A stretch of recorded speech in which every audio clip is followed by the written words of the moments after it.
नमस्कार फ्रेंड्स, मेरे YouTube channel क्या करें आपका स्वागत है। हम इस वक्त joint admission counselling JAC Delhi के बारे में डिस्कस कर रहे हैं। पिछले यूट्यूब वीडियो में मैंने आपको बताया था कि हमें कौन-कौन सी चीज़ों का ध्यान रखना है। इसमें रजिस्ट्रेशन है, अपग्रेडेशन है, सीट फ्रीजिंग है, चॉइस फिलिंग है।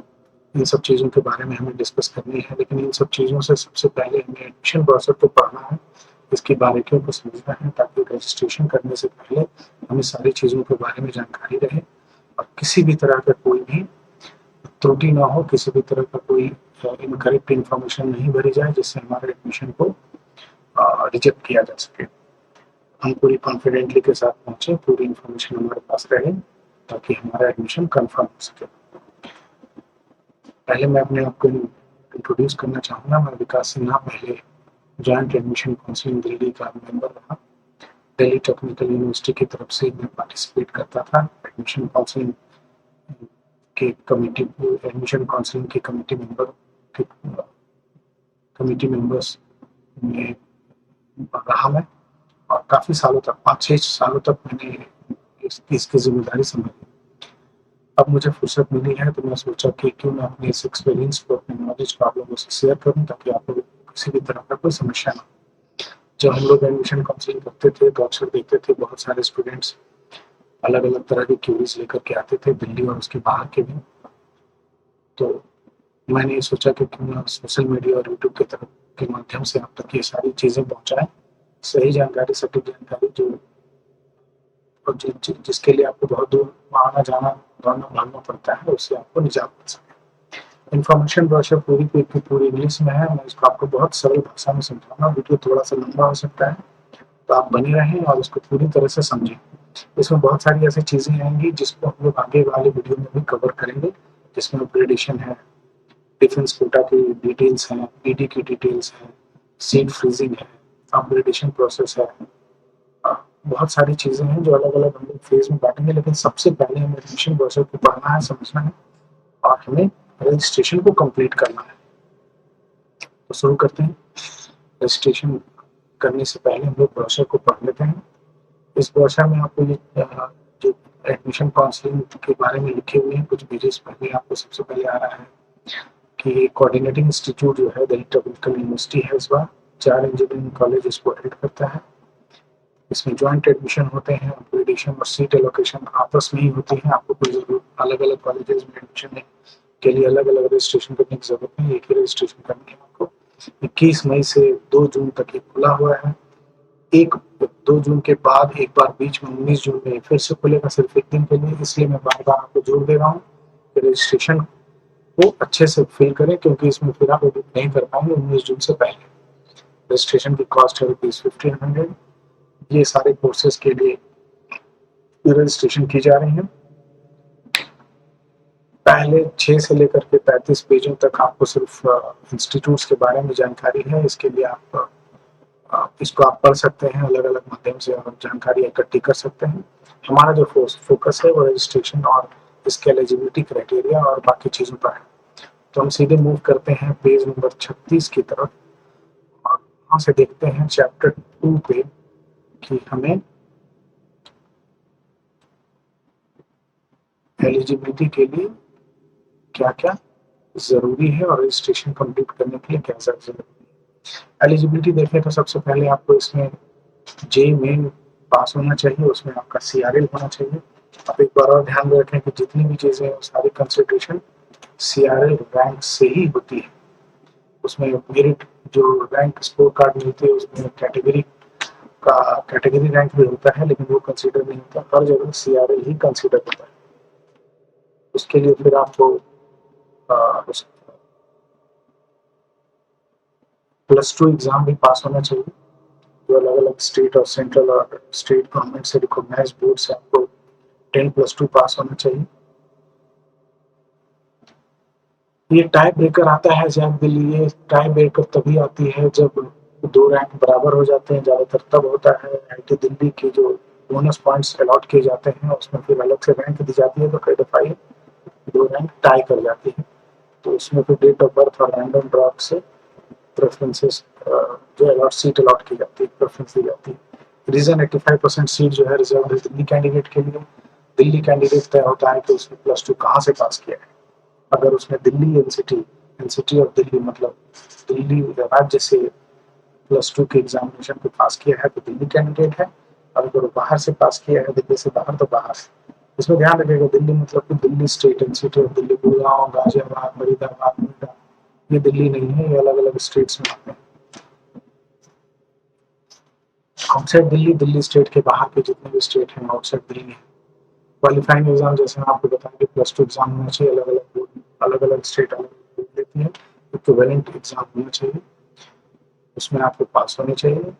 उसके बाद आपको मार्क्स कितने होने चाहिए, तो मार्क्स होने चाहिए आपको DTU, NSUT और IGDW के लिए 60% PCM में होना चाहिए और इंग्लिश और बाकी सब्जेक्ट्स में भी पास होना चाहिए। पास होना चाहिए, इंग्लिश में भी पास होना चाहिए। फिजिक्स, केमिस्ट्री, मैथमेटिक्स में 60% एग्रीगेट मार्क्स होने चाहिए।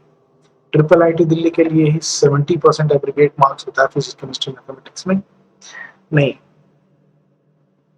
और 5 बेस्ट ऑफ 5 सब्जेक्ट में 70% मार्क्स होने चाहिए और मैथमेटिक्स में 70% होना जरूरी है। अलग अलग कैटेगरीज के लिए अलग अलग रिलैक्सेशन है। ओबीसी में 55%, एससी के लिए 50%, डिफेंस 55 और पीडी कैंडिडेट्स, दिव्यांग कैंडिडेट्स के लिए 50%। ये तीनों कॉलेजेस DTU, एजीटीटी, एनएसयूडब्ल्यू।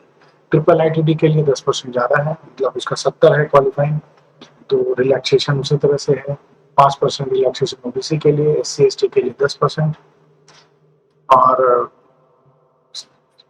डिफेंस कैटेगरी के लिए 5%, पीडी कैंडिडेट के लिए भी 5%।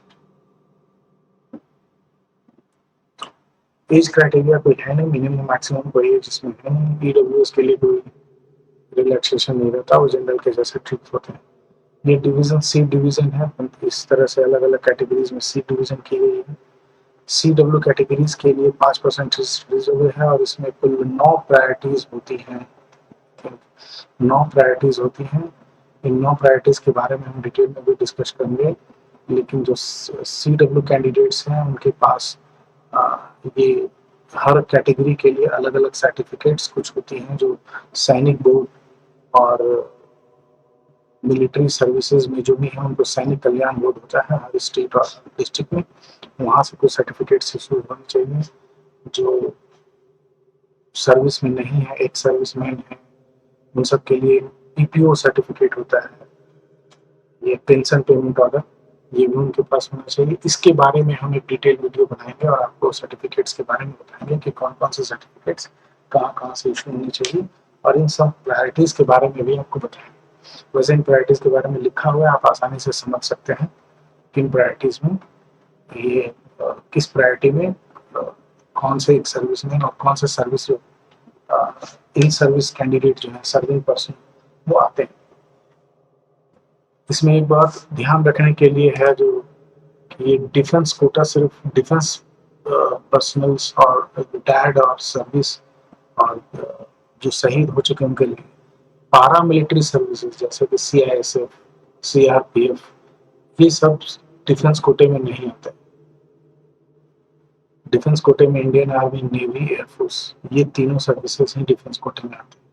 BSF भी डिफेंस कोटे में नहीं आता है।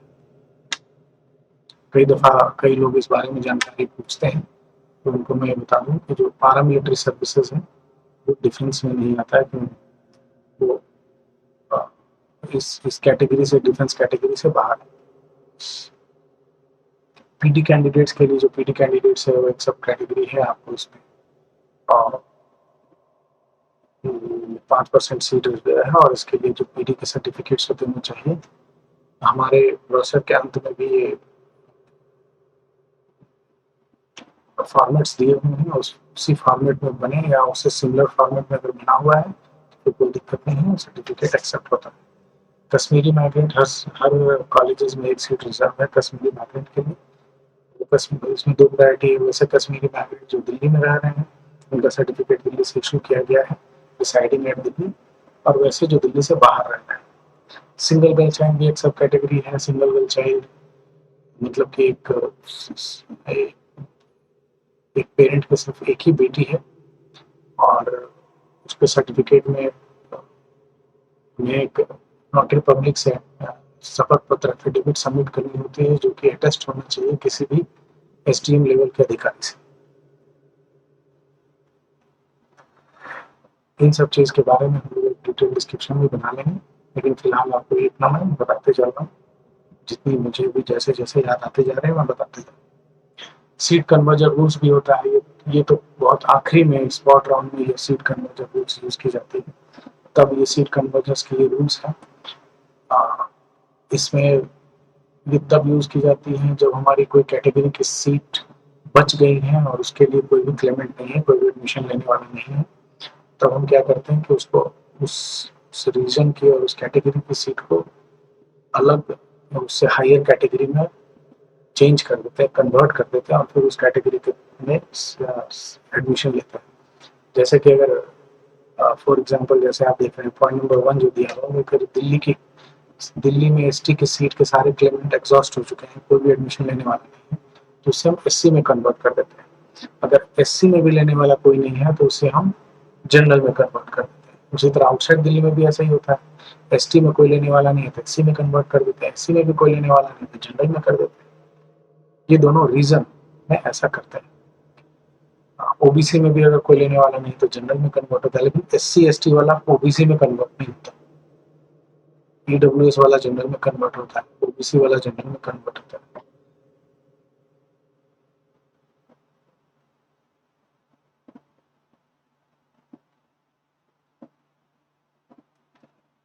रीजन भी ये जो लास्ट में दिया हुआ है रीजन भी चेंज होता है।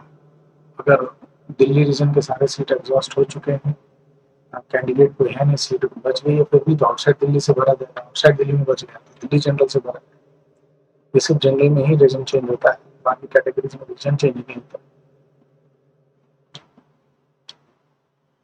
डॉक्यूमेंट वेरिफिकेशन के समय कौन कौन से सर्टिफिकेट चाहिए, ये बहुत ज़रूरी है। इस बारे में यहाँ पर बहुत कंफ्यूजन रहता है लोगों को कि अगर मेरी +2 अगर आपने सपोज कीजिए कोई बच्चा हरियाणा का है, उसने दिल्ली से +2 कर लिया लेकिन उसके सारे सर्टिफिकेट्स हरियाणा से, तो फिर जनरल कैटेगरी में दिल्ली में आए, उसको अगर दिल्ली से ओबीसी या एससी या एसटी का रिजर्वेशन के बेनिफिट चाहिए तो उसको सर्टिफिकेट भी दिल्ली गवर्नमेंट से इशूड होना चाहिए। अगर वो दिल्ली गवर्नमेंट से इशूड नहीं है तो फिर वो जनरल कैटेगरी है। ऐसा अक्सर देखा गया है कि कोई यूपी का लड़का है, नोएडा का है या मेरठ का है, दिल्ली से +2 कर लिया, लेकिन वो दिल्ली रीजन में तो आ गया लेकिन कैटेगरी उसको नहीं मिली क्योंकि उसका सर्टिफिकेट तो उसके यूपी से इशूड है, उसको दिल्ली से बनवाना पड़ेगा तभी वो दिल्ली के लिए आ सकता है। ये अक्सर इस तरह के क्वेश्चन आते हैं। दूसरा आता है हमारी एक लिस्ट होती है, वो लिस्ट भी वेबसाइट पे उपलब्ध है, स्टेट गवर्नमेंट की और सेंट्रल गवर्नमेंट की। ये लिस्ट देखी जाती है एससी और ओबीसी में कि अगर दिल्ली गवर्नमेंट से इशूड है तो क्या वो दिल्ली गवर्नमेंट की लिस्ट में वो है, कास्ट की जो लिस्ट है उसमें उसे होना चाहिए। अगर वो नहीं है तो फिर वो जनरल कैटेगरी में आ जाए।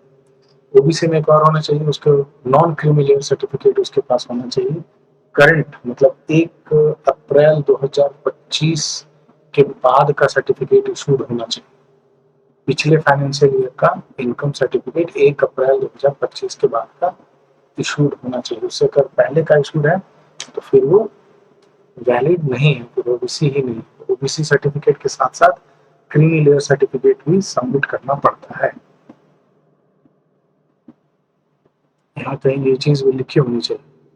ये देखिए ये लिखा है OBC candidates are required to produce a caste certificate issued after March 31 2025, मतलब 1 अप्रैल 2025 से इशूड सर्टिफिकेट होना चाहिए ओबीसी एनसीएल। अगर ओबीसी सर्टिफिकेट है तो ठीक है, आपको एक नॉन क्रिमिनल सर्टिफिकेट भी सबमिट करना पड़ता है। तो जिनके पास नहीं है वो जल्द से जल्द बनवा लीजिए और अपने पास रखिए, अपलोड भी करना है और वहाँ दिखाना है। इसके बारे में भी हम लोग एक डिटेल डिस्क्रिप्शन बनाएंगे जब हम लोग डिस्कस करेंगे कि कौन कौन से डॉक्यूमेंट्स हमें चाहिए। लेकिन फिलहाल आपको मैं एक स्नैपशॉट के तहत ये बता दूं कि जो जिस रीजन से बिलोंग कर, अगर वो दिल्ली रीजन से है तो उसके सारे कैटेगरी सर्टिफिकेट्स दिल्ली गवर्नमेंट से इशूड होने चाहिए। अगर वो आउटसाइड दिल्ली कैंडिडेट है तो भारत में कहीं का भी हो कोई समस्या नहीं। वो यूपी से +2 किया है, सर्टिफिकेट बिहार का है, कोई दिक्कत नहीं है। वो बिहार का है, सर्टिफिकेट कहीं और से इशूड किया गया है, कोई दिक्कत नहीं।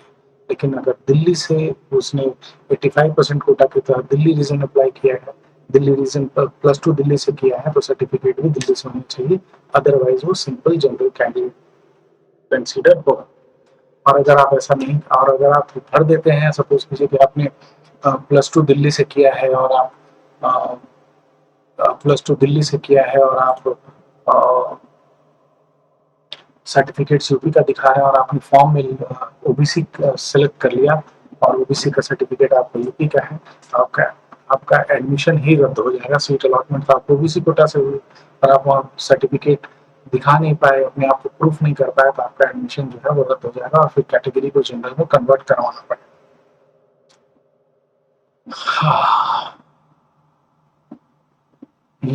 ये तो 4 पॉइंट हैं, ये बहुत जरूरी है। आप मैंने जो बोला है वही इसमें भी लिखा हुआ है, आप उसको अच्छे से पढ़ लीजिए, आपको ये समझ में आ जाएगा। ईडब्ल्यूएस कैटेगरी के लिए भी ईडब्ल्यूएस सर्टिफिकेट बनाई जाती है। 8 लाख रुपए जो है, 8 लाख पर एनम की इनकम से कम होती है, जिनकी उनकी ईडब्ल्यूएस सर्टिफिकेट बनती है और मिनिमम एसडीएम लेवल के अधिकारी से बनी हुई होनी चाहिए। वो कहीं किसी भी स्टेट का हो सकता है। अगर आप दिल्ली से में ईडब्ल्यू सर्टिफिकेट है तो दिल्ली का, बाहर है तो बाहर।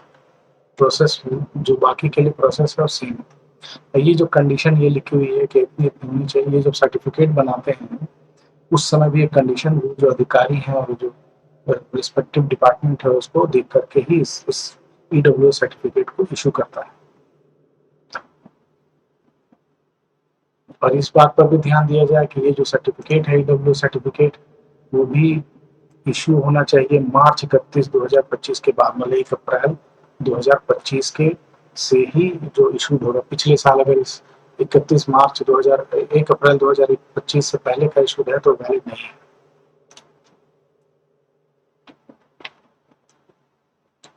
डिफेंस कैटेगरी के लिए भी जो जो सर्टिफिकेट्स चाहिए ये यहाँ लिखे हुए हैं और उन पर्सनल को अच्छे से जानकारी होगी कि उनको क्या क्या चाहिए होता है।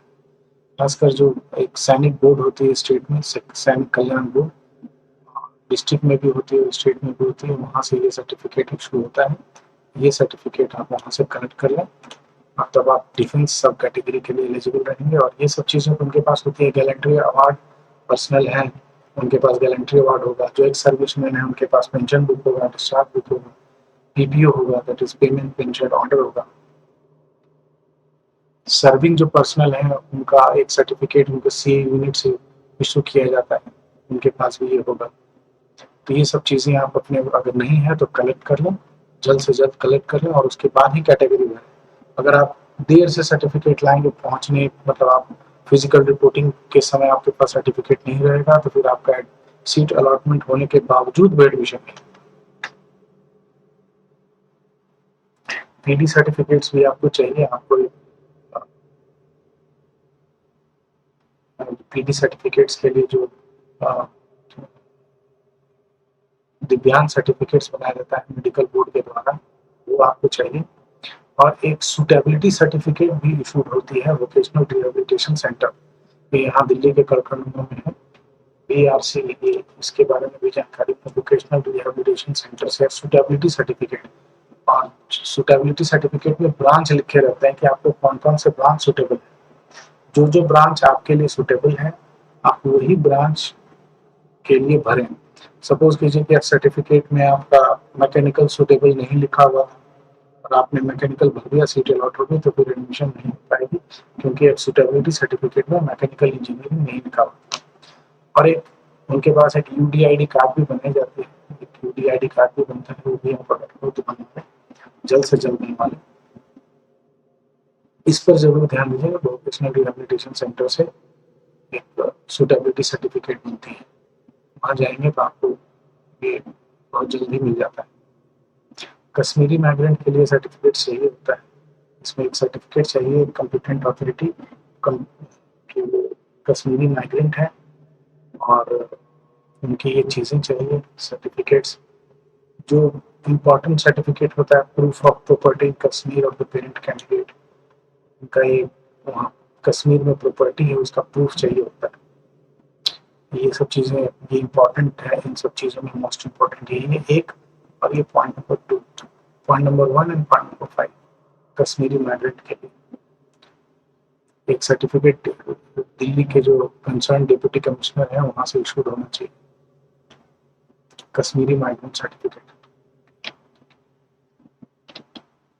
सिंगल गर्ल चाइल्ड के लिए जैसा भी मैंने थोड़ी देर पहले बताया कि एक एफिडेविट होनी चाहिए और उसे डिस्ट्रिक्ट एसडीएम या उससे ऊपर के अधिकारी से अटेस्ट होना चाहिए। अब ये यूनिवर्सिटी वाइज सीट डिस्ट्रीब्यूशन है, ये अलग अलग कोटा है जो यूज की जाती है एडमिशन प्रोसेस में। कोटा का ये कोड है, जनरल के लिए जीएन, एसटी के लिए एसटी, ईडब्ल्यूएस के लिए ईडब्ल्यू, ये आप कोटा एक बार देख लेंगे उसे याद हो जाएगा, तो बड़ी चीज़ नहीं है। दिल्ली के लिए भी और आउटसाइड दिल्ली के लिए। तो जैसे हम लोग रैंक्स देखते हैं, जब आपको फर्स्ट राउंड में आप देखेंगे तो आपको एक इशू होगा कट ऑफ में लिखा रहेगा GNO, दैट मीन्स जनरल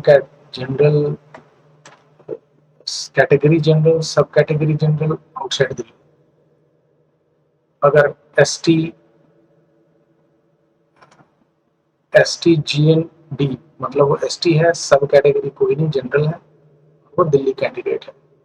अगर वो ST CWD मतलब वो ST है, उसके साथ साथ डिफेंस भी है और दिल्ली रीजन, वो जो सब कैटेगरी जो सीट अलॉटमेंट होती है उसमें ये बोर्ड यूज की जाती है, और जो कट ऑफ जारी होगा उसमें भी ये चीजें लिखी हुई आपको इस तरह से पढ़ने। ये एग्जाम्पल दिया जो भी मैंने बताया ये उसी तरह से बताया। यहाँ पर आप देखेंगे वही कोड यूज किया गया है। जैसे फॉर एग्जाम्पल अगर आप देख लें, जैसे मैं ये पढ़ रहा हूँ आपको, GNCWD मतलब जनरल कैंडिडेट है, सब कैटेगरी डिफेंस है, डिफेंस पर्सनल की तरफ से भी उसके पास रिजर्वेशन है, जनरल कैंडिडेट है, और वो दिल्ली का, और उसमें जो ईसी में सीट है 3। इस तरह से इसको सीट मैट्रिक्स को आपको पढ़ना है। एक और एग्जांपल ले लेते हैं, वो एसटी कैंडिडेट है, पीडी भी है और वो दिल्ली का है, मतलब एसटी है उसके साथ दिव्यांग भी है, और दिल्ली रीजन में सीएससी में एक सीट है, सी में भी एक सीट है। इस तरह से आपकी कैटेगरी को पढ़ें, इस सीट मैट्रिक्स आपको ये पता चलेगा कि किसमें कितनी सीटें हैं। इस बार कुछ नए ब्रांचेस भी डीटीयू में ऐड किए गए हैं, जैसे कि ITCY, EVDT, CSD, ये जितने भी आप 4 लेटर्स के जो पढ़ रहे हैं ये इस साल ऐड किए गए ब्रांचेस। ये नेताजी सुभाष में भी यही कोटिंग है और ये सीट मैट्रिक्स है। इस सीट मैट्रिक्स आप देख लेंगे, प्रोग्राम वाइज ये सब चीजें आप देख लेंगे, सब डिस्कस करने के लिए ये सब पढ़ने की चीजें हैं। तो ये मैंने आपको फॉर एग्जांपल आपको एग्जांपल के लिए बता दिया कि कैसे इसको स्टडी करना है, सीट मैट्रिक्स।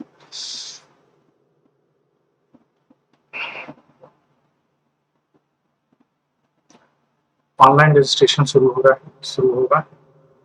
हो चुका है। 1500 रुपये फीस लगेगी। सबसे पहले आपको जेईई मेन का एप्लीकेशन नंबर, नाम और डेट ऑफ बर्थ भरना है। जैसे आप भरेंगे तो आपका डिटेल जो है ऑलरेडी फील्ड आता है, आप नाम बदल नहीं सकते, जो लिखा हुआ है जेईई के एडमिट कार्ड पे वही नाम भरा हुआ है। जेईई मेन का एप्लीकेशन नंबर जैसे आप भरेंगे, आपकी जो हमारे डेटाबेस से वो फेच करके आपकी डिटेल को भर देंगे, जो इम्पोर्टेंट डिटेल है वो भर देगा, आप उसको चेंज नहीं कर सकते। आपके नाम जो स्टोर कार्ड में जो नाम रहेगा वही नाम आपका हमारे जैक रजिस्ट्रेशन में भरा हुआ है। ये ऑथेंटिकेट करते हैं ताकि कोई किसी भी तरह का कोई फॉर्जरी नहीं कर सके, एप्लीकेशन नंबर किसी और का, नाम किसी और का। यहाँ पर ऐसा नहीं होगा, जो एप्लीकेशन नंबर भरेगा उसका नाम फील्ड है। जब आप ये भर लेंगे, रजिस्ट्रेशन कंप्लीट कर लेंगे, फिर आपको पैसा भरना पड़ेगा, पैसा भी कंप्लीट कर लेंगे आप। अच्छा, इसमें एक चीज दी गई जाती है कि जब हम फॉर्म भरते हैं तो उसमें एक जगह होता है कि बैंक अकाउंट भरते हैं। बैंक अकाउंट भरा जाता है आप किसी भी आपका या किसी भी फैमिली मेंबर का, तो बैंक अकाउंट पेमेंट तो आप कहीं से भी कर दीजिए, 1,500 कहीं किसी भी पैसे भी कर दीजिए, लेकिन रिफंड के लिए ये बैंक अकाउंट डिटेल्स ली जाती है जो इम्पोर्टेंट है, आप बड़ा ध्यान से भरिए। जो भी रिफंड आपका होगा, सपोज करो आपने पैसे दे दिए, आपका एडमिशन नहीं हो पाया किसी कारणवश, 95,000 रुपये जमा किया था, उसको रिफंड होगा 2, 4, 5, 10 दिन में रिफंड हो जाएगा। तो रिफंड होने के लिए आपको इसी अकाउंट नंबर पे रिफंड होगा, जो अकाउंट नंबर आप यहाँ पे एप्लीकेशन फॉर्म पे भरेंगे। एक जगह आएगा जहाँ पे आप अकाउंट नंबर, नाम, IFSC कोड, बैंक का नाम भरना होगा। वो जब आप भरेंगे उसी में रिफंड आएगा। तो आप ये बहुत केयरफुली भरिएगा, सही से भरिएगा। इसमें आप अपना नहीं, किसी का भी भर सकते हैं, अपना है तो अपना भर दीजिए, फादर, मदर, भाई, किसी का भी भर सकते हैं। लेकिन रिफंड जो अकाउंट भर रहे हैं उसी में आएगा, जहाँ से पेमेंट किए हैं वहां से नहीं।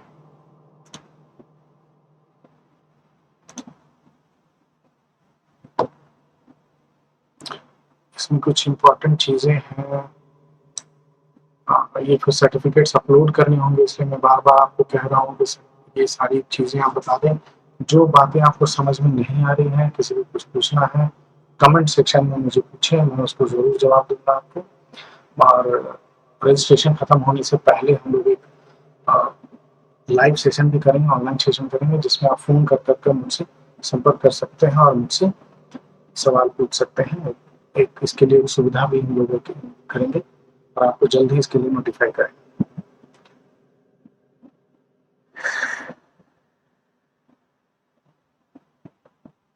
ये एक ईमेल आईडी दी गई है, इस ईमेल आईडी पे आप, अगर आपका रिफंड का कुछ इश्यूज है, पेमेंट नहीं हो पाता है, पेमेंट फेल हो गया है, आपने एक बार रजिस्ट्रेशन फी 1500 पे किया, पेमेंट फेल हो गया, दोबारा कर दिए, लेकिन पहला वाला पैसा रिफंड अगर नहीं हो पाता, तो ये इस पर आप मेल करें, ये डिटेल्स भर करके कुछ समय में ये लोग फॉलो करके आपको पेमेंट दे देते हैं वापस। ये बिल्कुल श्योर है कि पैसा वापस मिलता है।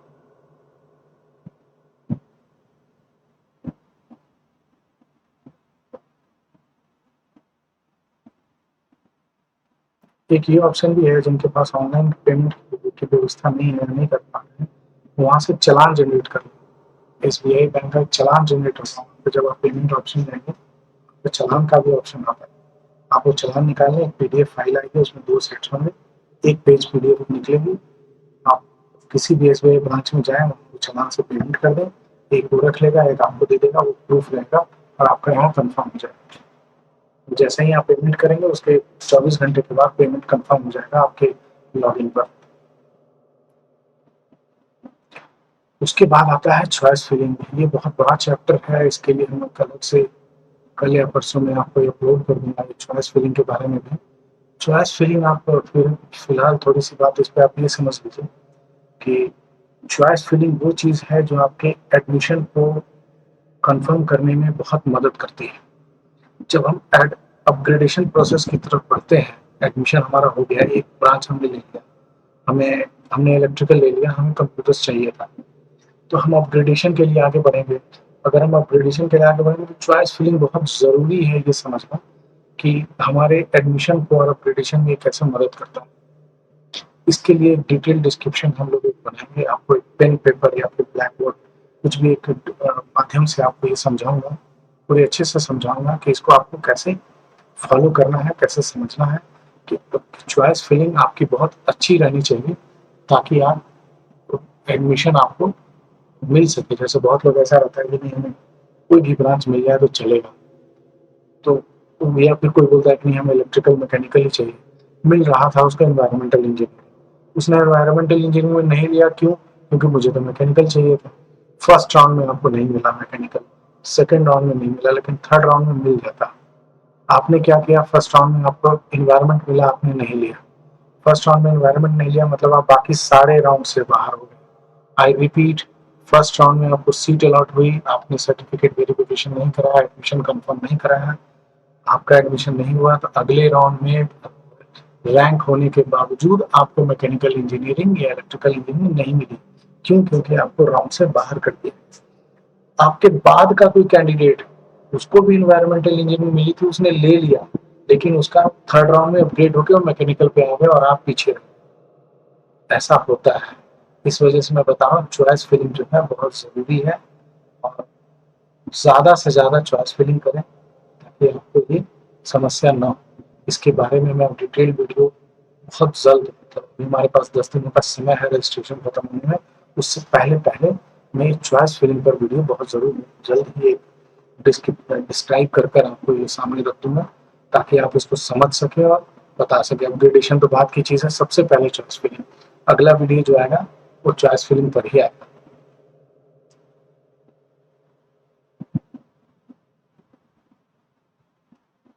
ये बोनस पॉइंट आईटी दिल्ली को दी जाती है, इसके लिए अलग से अनेक्शर है। इसके बारे में जो आईटी दिल्ली में है इसको पढ़ लीजिएगा। कुछ ना समझ में आया तो कमेंट बॉक्स में पूछिएगा, मैं बता। ये अलग अलग कैटेगरीज में उनको बोनस पॉइंट मिलती है और फिर एक नया रैंक लिस्ट जनरेट होता है। ये तो वो प्रोसेस है सीट अलॉटमेंट कैंडिडेट के रजिस्ट्रेशन पेजेस में क्या क्या चीज़ें रहती हैं। उसके बाद सीट का अलॉटमेंट होगा, फिर एडमिशन होगा, फिजिकल रिपोर्टिंग होगी आपकी, 95,000 का फी आपको पे करना है इनिशियली। इन सब चीज़ों के बारे में बाद में भी डिस्कस किया जा सकता है, पहले रजिस्ट्रेशन होना ज़रूरी है। फिजिकल रिपोर्टिंग के बारे में हम लोग बाद में डिस्कस करेंगे, पहले रजिस्ट्रेशन होना ज़रूरी है। आप रजिस्ट्रेशन कर लें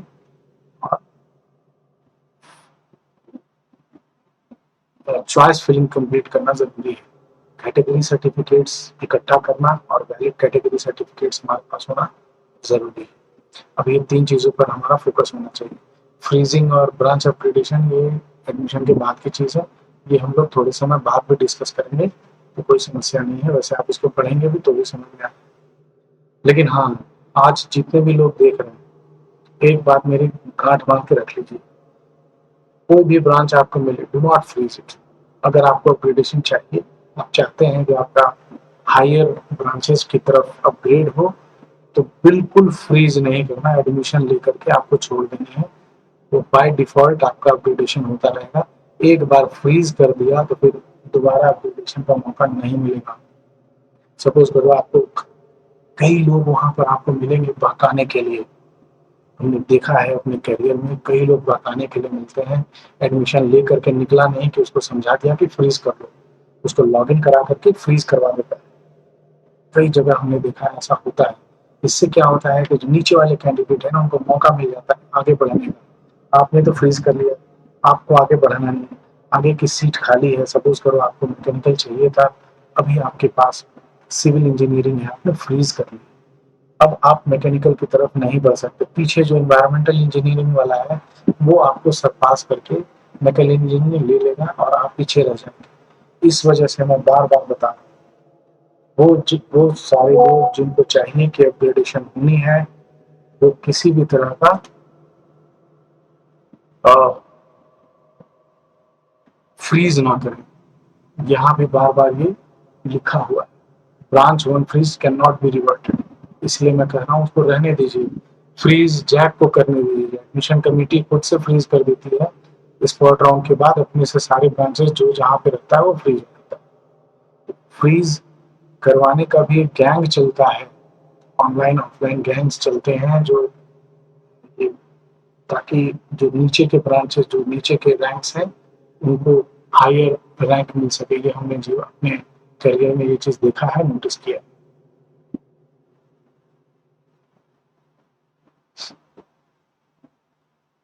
इसके बारे में भी हम लोग बाद में बात कर लेंगे। फिलहाल लेकिन जो मुझे आपको चेताना था, जो आपको अलर्ट करना था, वो मैंने कर दिया।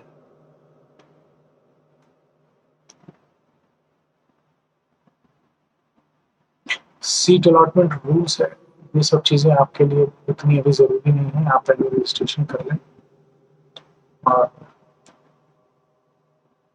स्पॉट राउंड जब सीट बच जाती है तो फिर स्पॉट राउंड भी होते हैं। इसमें टोटल 4 राउंड्स हैं, रेगुलर राउंड और स्पॉट राउंड।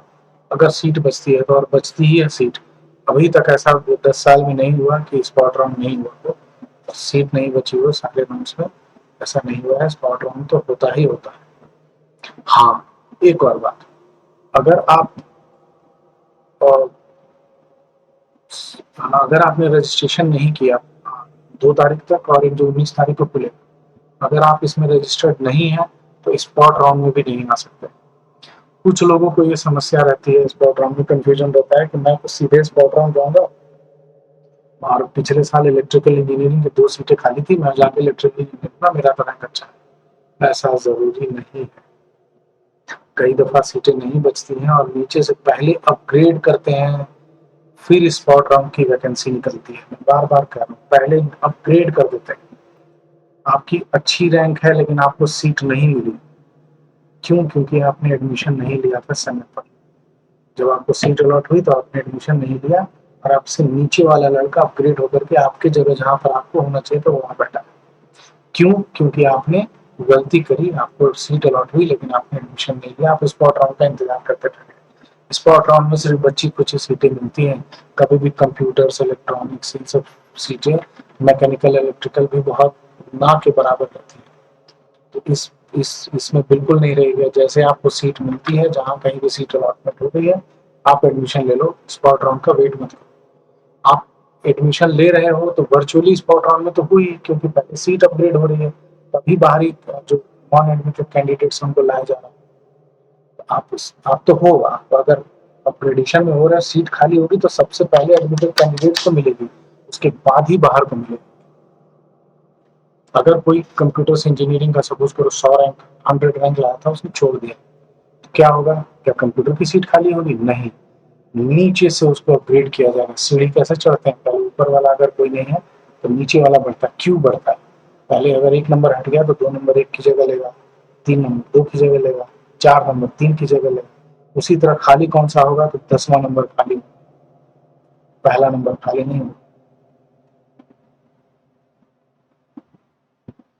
ये फ्रीजिंग के बारे में है, जो मैंने आपको भी बताया।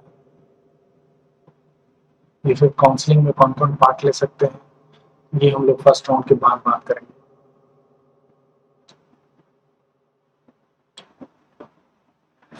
अब लगता है कि ये काफ़ी चीज़ें हमने डिस्कस कर ली है। इसमें कोई बहुत ज़्यादा अब नहीं बच गया बताने के लिए। स्पॉट राउंड के बारे में बाद में ये डिटेल्स अपलोड करेंगे। Detail instruction related to the spot round will be made available on the JAC website something something. ये आपको जैक दिल्ली के वेबसाइट पे डिटेल्स आएगा। लेकिन फिलहाल के लिए बता दूं कि अगर आपने रजिस्ट्रेशन नहीं किया है तो स्पॉट राउंड में पार्टिसिपेट नहीं कर सकते। अलग से कोई रजिस्ट्रेशन ओपन नहीं होता है, पिछले 3-4 सालों से तो नहीं हुआ है। इस बार भी उम्मीद है कि नहीं करेंगे। आप ये चीज़ क्यों रखें कि आप रजिस्ट्रेशन तो ज़रूर करें।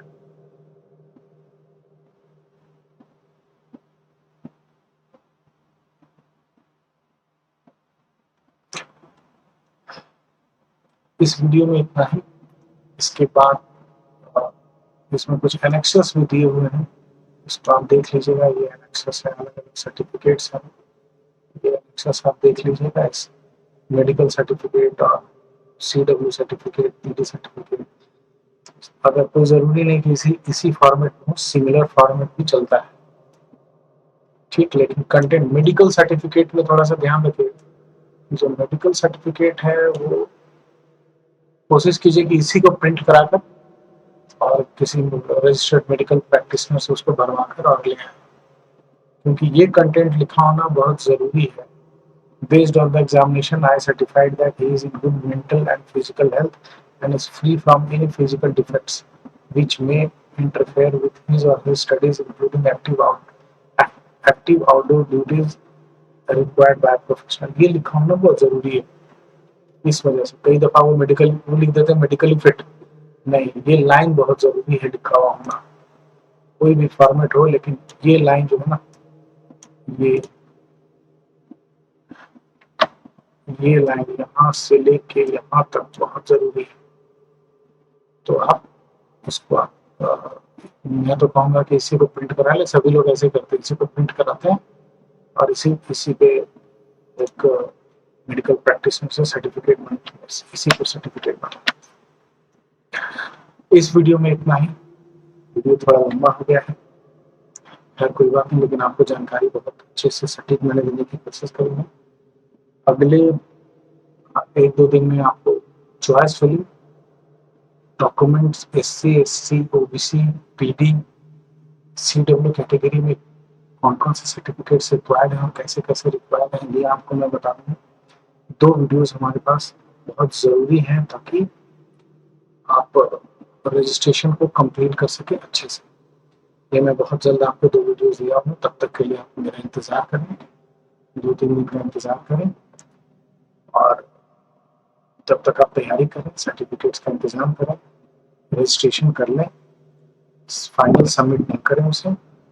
अगर आप सब कुछ रेडी हैं, बिल्कुल तैयार हैं, सारी चीज़ें आपकी एज़ इट इज़ हैं, आपने ब्रोशर परचेज़ पढ़ लिया है, तो बेहिचक आप सबमिट करें। चॉइस फिलिंग भी ध्यान से आप भर लें। चॉइस फिलिंग ऐसा भरें, सब कुछ भरें कि ताकि आपको मैक्सिमम अपॉर्चुनिटी मिले एडमिशन के। आपको 5 ब्रांच चाहिए तो आप सारे के सारे भर दो 15। पहले ब्रांच अगर आप पानी है तो मिल जाए। मेरे वीडियो को अगर अच्छा लग रहा है तो आप इसे लाइक करें, अपने दोस्तों को और जो भी इंजीनियरिंग एक्सपीरियंस हैं उनके साथ आप शेयर कर सकते हैं। Thank you.